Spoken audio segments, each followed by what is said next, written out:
Казвам си Ивайло Христов, роден съм 1955 година в София.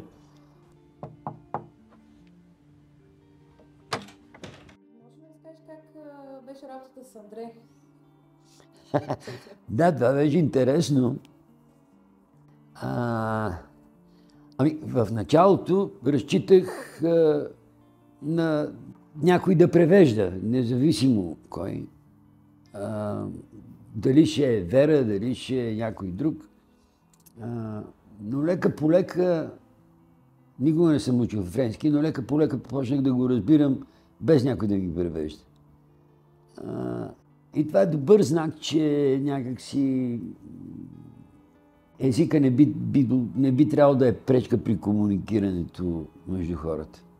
Има по-важни неща, както е казала Лисицата на Малкия принц, най-хубавите неща са невидими за очите. Така и няма какво да си обясняваш, когато усещаш нещо.